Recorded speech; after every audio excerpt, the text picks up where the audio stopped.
anywhere right around here, it probably doesn't really matter.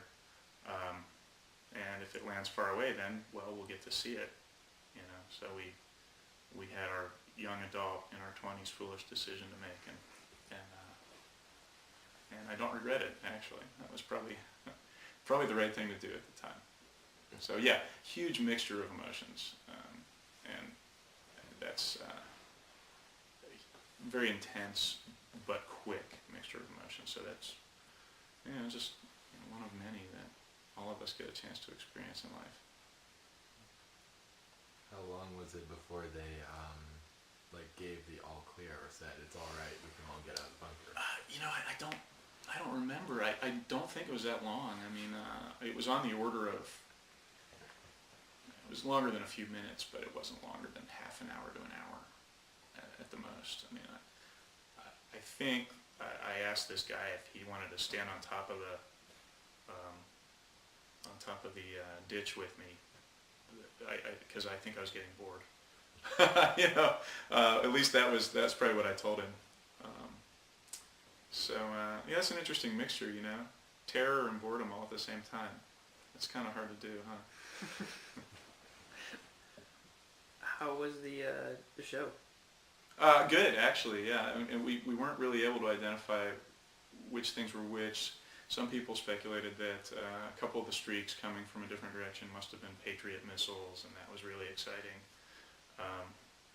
to see, and I guess sort of like watching your favorite sporting event. We obviously knew it wasn't a sporting event, but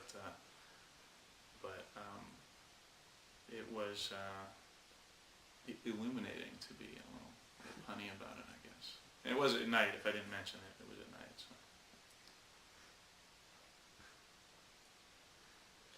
What was the most challenging thing about being there, about serving Desert Storm?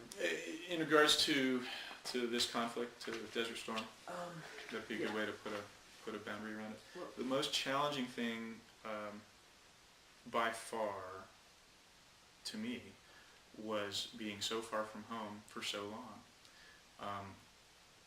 without a clear end in sight.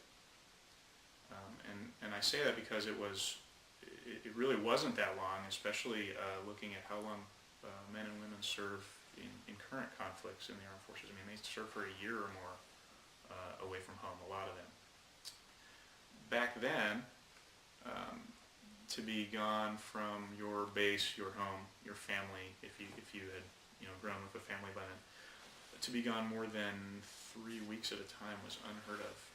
It was very out of the ordinary, and it was not very favored. So being on the road for weeks, turning into months on end, was, without knowing exactly when you're going to be able to go home, was pretty stressful. Challenging is a good term. And I can remember feeling really super elated when I knew that I was going to be on a plane heading home, like in the next day or two. I was like, wow, you mean I'm not on a plane heading back down to the sandbox again. I'm on a plane heading back to the U.S. That was really, really good. Good feeling. where were you when you heard that you were heading home? I was in Germany. Yep, it was a rainy night in Germany, and that was okay with me. That was really good news. Yeah. Have you had any other emergencies occur on board any of the planes besides the fighter jets coming towards you? Yeah, I've